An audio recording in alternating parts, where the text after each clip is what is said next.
त्वमादिदेवाः पुरुषा पुराणाः त्वमस्य विश्वस्य परम निधानम वेत्तासि वेद्यम च परम च धाम त्वया ततं विश्वमनंत रूप। वायु यमः अग्निवर्णा शशांकाः प्रजापतिस्त्वं प्रपितामहस्य नमो नमस्तेस्तु सहस्रकृत्वा पुनश्च भूयोऽपि नमो नमस्ते। वसुदेव सुतं देवं कंस चारूरमर्दनम देवकी परमानंदम कृष्णं वंदे जगद्गुरुं कृष्णं वंदे जगद्गुरुं। कृष्णाय वासुदेवाय हरे परमात्मने प्रणतक्लेशनाशाय गोविंदाय नमो नमः गोविंदाय नमो नमः। हम सब आज पुनः भगवद गीता के इस विशेष ज्ञान सत्र में नित्य प्रति की भांति उपस्थित हैं और प्रातःकालीन जो वेला है वह भगवान श्री गोविंद की कृपा से अतिशय सुखद होती है। इस वेला में जो भी पूजन उपासना और ज्ञान से संबंधित कार्य होते हैं उनमें निश्चित ही सफलता मिलती है, वे फलीभूत होते हैं। हम सभी भगवान श्री गोविंद के सानिध्य में बैठ करके भगवद गीता पर नित्य चर्चा करते हैं और भगवान श्री गोविंद की कृपा प्राप्त करने का प्रयास करते हैं, क्योंकि मनुष्य जीवन का जो उद्देश्य है वह निश्चित रूप से भगवान श्री गोविंद की कृपा प्राप्त करने के लिए हमें मिला हुआ है। हमारा जो उद्देश्य है वो एक ही उद्देश्य है और जब तक इस उद्देश्य का विनिश्चय नहीं होता तब तक उधर हम बढ़ते नहीं हैं। हम जिस वस्तु स्थिति और विषय भोग की प्राप्ति के लिए संकल्प करते हैं, उसका विनिश्चय करते हैं, तो हम उधर ही बढ़ते हैं। हमारी जो क्रियाशीलता है, चेष्टा है, वह उसी ओर होती है जहाँ पर हमारा संकल्प होता है और जहाँ पर हम लक्ष्य को निर्धारित करते हैं। इसलिए जो प्राथमिक कार्य है वो इतना है कि हम भगवान श्री गोविंद की सानिध्यता के लिए संकल्प ले लें कि हमें उनके पास रहना है। वे तो हमारे पास हैं लेकिन हम उनके पास नहीं हैं। हम संसार के पास हैं, संसार से संबंध बनाना चाहते हैं, संसार में रहना चाहते हैं, सांसारिक वस्तुओं और स्थितियों को प्राप्त करना चाहते हैं। इसलिए भगवान श्री गोविंद हमसे दूर हैं। तो यहाँ पर तो हमारी उनकी सानिध्यता है और वे हमारे साथ नित्य रहते हैं। तो ऐसे भगवान श्री गोविंद को प्रणाम करके आज के सत्र का हम शुभारंभ करते हैं। आप सभी को मेरा अभिवादन स्वीकार हो। अध्याय संख्या 17 श्रद्धा त्रय विभाग योग पर हम चर्चा को गति दे रहे हैं और यह गति पर्याप्त है क्योंकि अब हम इस अध्याय के श्लोक संख्या 20 पर विचार कर रहे हैं और इसके पूर्वार्ध भाग पर हमने चर्चा कल के सत्र में आरंभ की थी और पूर्वार्ध भाग का जो दातव्य मिति पद था उस पे चर्चा हुई थी, उसी की व्याख्या हुई थी। तो श्री भगवान ने सात्विक दान के संबंध में श्लोक संख्या 20 में विशिष्ट तथ्य का निरूपण किया और कहा, दातव्य मिति यद दानम दीयते नुपकारिणे देशे काले च पात्रे च तद्दानम सात्विकम स्मृतम। हे अर्जुन, दान देना मनुष्य का कर्तव्य है। ऐसा समझ करके जो कुछ दान देश तथा काल और पात्र के सत्पात्र के प्राप्त होने पर बिना उपकार करने वाले मनुष्य को दिया जाता है, वो दान सात्विक कहा जाता है। ये तथ्य श्री भगवान ने सात्विक दान के संबंध में बताया। और चूंकि दातव्य मिति पद पर हम कल चर्चा कर चुके हैं, मनुष्य का जो कर्तव्य है वह दान देना है, या यूं कहें कि दान देना मनुष्य का कर्तव्य है। समझिए इस चीज को आप। दान देना मनुष्य का कर्तव्य है, निश्चित कर्तव्य है, अनिवार्य कर्तव्य है। एक आवश्यक कर्तव्य होता है और एक अनिवार्य कर्तव्य होता है। तो जैसे माता पिता की सेवा करना हमारा अनिवार्य कर्तव्य है, आवश्यक कर्तव्य नहीं है। आवश्यक कर्तव्य नहीं है। हमें अपने परिवार का भरण पोषण करना ये अनिवार्य कर्तव्य है। और कुछ कर्तव्य आवश्यक होते हैं जो करने चाहिए मनुष्य को।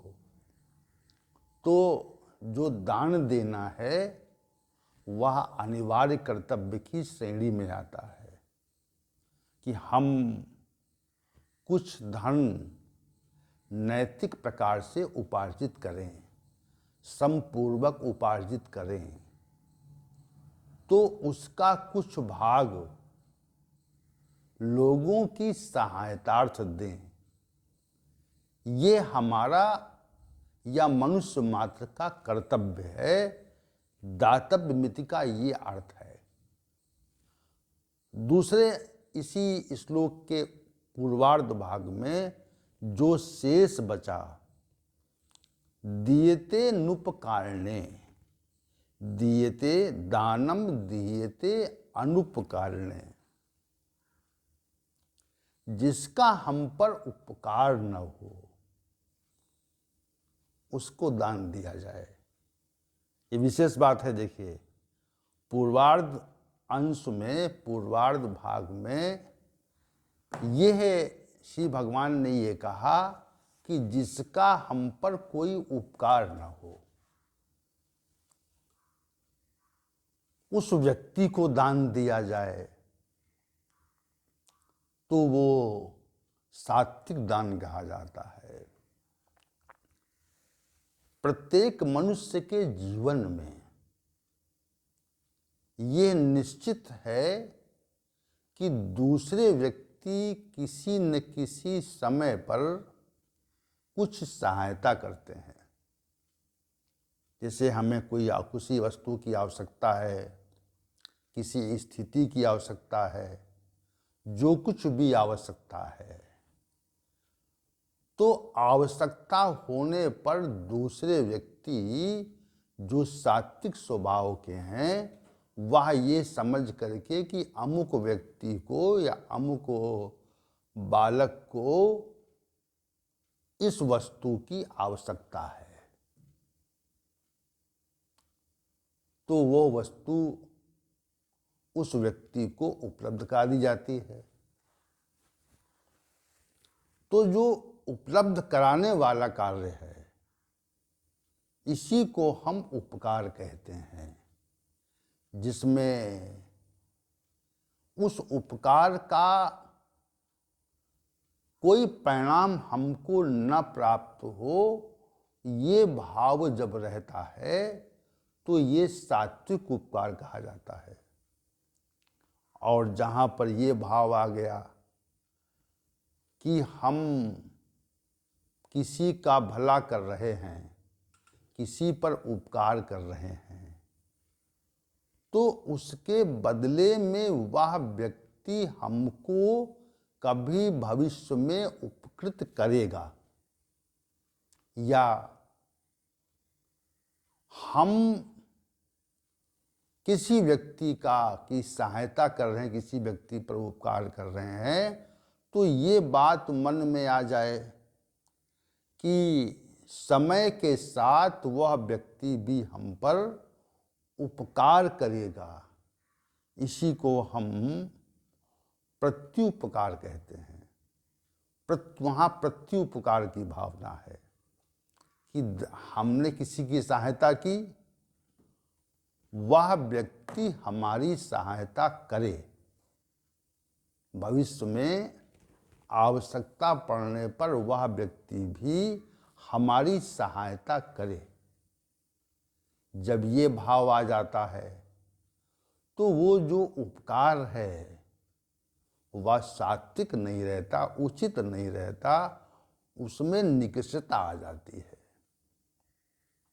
वो कर्तव्य भाव से नहीं होता, वो हो भविष्य में हमारा भी भला ये व्यक्ति करेगा, इस भाव से जो उपकार होता है वह उपकार सात्विक उपकार नहीं, राजसी उपकार कहा जाता है। हम किसी व्यक्ति की सहायता अनायास करें, जैसे कोई बालक अध्ययन कर रहा है और उसके अध्ययन काल में उसके पास पुस्तकें नहीं हैं, या धन नहीं है, या जो शुल्क पड़ता है विद्यालय में उसका अभाव है, तो पुस्तकों का अभाव, शुल्क का अभाव, अन्य रहन सहन संबंधी अभाव, तो हम उसकी सहायता इस भाव से करते हैं कि हमारा ये कर्तव्य है। तो इसको वास्तविक उपकार मानना चाहिए कि वास्तविक उपकार कर रहे हैं। और यदि ये भाव आ जाए कि हम इस बच्चे का उपकार कर रहे हैं, तो जब ये युवा होगा तो हमारे द्वारा किए गए उपकार का जो परिणाम है, उसके परिणाम स्वरूप यह व्यक्ति भी हमारी सहायता करेगा। अब चूंकि वर्तमान स्थिति इतनी अधिक विकृत हो गई है कि मनुष्य पहले ये दृष्टि रख लेता है, ये भाव पहले ले आता है कि हम किसी की सहायता या उपकार कर रहे हैं तो वह व्यक्ति हमारा कितना, हमारे लिए वो कितना व्यक्ति उपयोगी है। ये भाव, ये विकृत भावना अवर्तमान में अधिक मनुष्यों के अंदर रहती है, और यदि हमको ये ज्ञात हो जाए या ऐसी संभावना बन जाए कि हम जिस व्यक्ति की सहायता कर रहे हैं उसकी सहायता करने से हमारी वह सहायता भविष्य में वापस नहीं होगी, हमको प्रति उपकार नहीं मिलेगा, तो हम निश्चित रूप से उसकी सहायता नहीं करते हैं। वर्तमान समय में ये भाव प्रबल है, नहीं करते हैं, नहीं करना चाहेंगे। क्यों करना चाहेंगे? वो और इस तथ्य को कहते भी हैं कि भाई किसी व्यक्ति की सहायता करो तो वो व्यक्ति हमारी भी तो सहायता करे। ये जो कथन है, ये जो भाव है, यह हमको उपकार की भावना से नीचे गिरा देता है। समझिए इस बात को आप।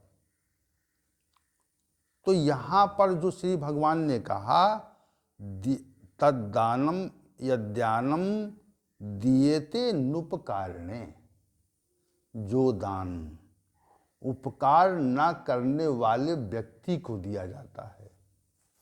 जैसे किसी ने हम पर कभी उपकार किया था और हम उस व्यक्ति को कोई दान दें, कोई सहायता करें, तो हमारा दान सात्विक नहीं है, क्योंकि उपकार का जो बदला है वह कभी चुकाया नहीं जा सकता। ये शास्त्रीय सिद्धांत है। हमने किसी पर कोई उपकार किया या हमको किसी ने किसी कारण से उपकृत किया, तो हम उसको भी किसी कभी समय आने पर उपकृत कर दें, लेकिन उसके द्वारा जो हमारा उपकार किया गया था वह उपकार वापस नहीं होता। जैसे हम किसी व्यक्ति को कुछ धन दे दें, या हमें कोई व्यक्ति कुछ धन दे दे, हमारी सहायता कर दे, और सहायता करने वाला व्यक्ति ये तथ्य दिमाग से निकाल दे, मस्तिष्क से निकाल दे कि हम इसकी सहायता कर रहे हैं, तो उसने हमको निस्वार्थ भाव से उपकृत किया, हमारा उपकार किया। तो निस्वार्थ भाव से जब हमको उसने उपकृत किया, तो हम चाहें जितना भविष्य में उसको उपकृत कर दें, सहायता कर दें, लेकिन उसके द्वारा जो सहायता की गई थी उसकी कभी पूर्ति नहीं होती। ये पूर्ति उसी प्रकार के से नहीं होती जैसे मनुष्य माता के ऋण से कभी भी मुक्त नहीं होता। माता पर कितना भी उपकार किया जाए, लेकिन जो मातृत्व ऋण है उसको कभी मनुष्य चुका नहीं सकता। माता बालक के मल मूत्र को धोती है, और अवसर पड़ने पर यदि बालक सोया होता है और मूत्र का परित्याग कर देता है, तो उस गीले स्थान पर स्वयं लेटती है और बालक को सूखे स्थान पर लिटाती है। वह उसके लिए रात रात जागती है। तो ये जो उपकार है, माँ का उपकार है, इसको हम कभी भी चुका नहीं सकते। उसका कोई मूल्य नहीं है, उसका कोई मूल्य नहीं है। वो उपकार नहीं, उस उपकार को कभी भी चुकाया नहीं जा सकता। उसी प्रकार कोई व्यक्ति हमको किसी कारण से उपकृत करता है, तो हम उसके उपकार को चुका नहीं सकते। ये भाव जब आ जाता है तो समझना चाहिए कि हमारे अंदर सात्विकता बढ़ी हुई है। यहाँ पर श्री भगवान ने जो कहा, दानम दीयते अनुपकारणे, पहले कहा दातव्यमिति, कि दान देना तो हमारा कर्तव्य है। ये भाव प्रबल हो जाए और उस व्यक्ति की सहायता की जाए, उस व्यक्ति को दान दिया जाए जिसने हमको कभी उपकृत नहीं किया है, हमारा कभी उपकार नहीं किया, हमारी कभी सहायता नहीं की, उस व्यक्ति को हम यदि उपकृत करते हैं, निस्वार्थ भाव से करते हैं, भाई उपकृत किसी व्यक्ति ने किया, उसकी सहायता कर दी आपने, तो ये सात्विक बात कहाँ हो गई? ये तो व्यापार हो गया। किसी वस्तु को दे करके उसको धन दे दिया गया, धन दे करके वस्तु खरीद ली गई, तो ये इसको व्यवसाय कहते हैं, इसी का नाम व्यापार है। लेकिन यहाँ पर जो बात है वह श्री भगवान ये बताना चाह रहे हैं, दानम दीयते अनुपकारणे। जो दान दिया जाए उस व्यक्ति ने हमको कभी भी उपकृत नहीं किया हो, और अगर उपकृत किया है तो हमारा दान सात्विक नहीं रहता। सात्विक दान का जो तथ्य है वह समाप्त हो जाता है। तो ये तो 20वें श्लोक के पूर्वार्ध भाग का विषय था। अब इसके उत्तरार्ध भाग में श्री भगवान ने कहा, देशे काले च पात्रे चा तद्दानम सात्विकम स्मृतम। जो देश को देख करके, समय को देख करके और पात्र की पहचान करके जो दान दिया जाता है वह दान सात्विक होता है। जैसे किसी स्थान विशेष पर, विशेष में, किसी स्थान विशेष में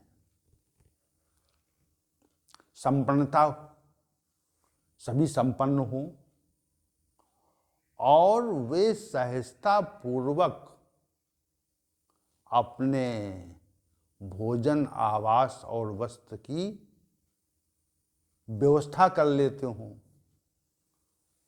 चारों ओर संपन्नता हो, तो ऐसे देश में यदि हम कोई उन लोगों की सहायता करते हैं तो वो सात्विक सहायता नहीं है, सात्विक दान नहीं है।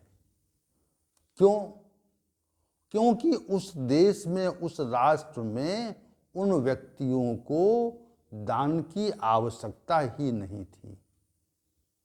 बिना आवश्यकता के किसी भी राष्ट्र में, किसी भी स्थान विशेष में देशे जो पद यहाँ पर है वह इसी ओर इंगित करता है कि हम किसी भी राष्ट्र में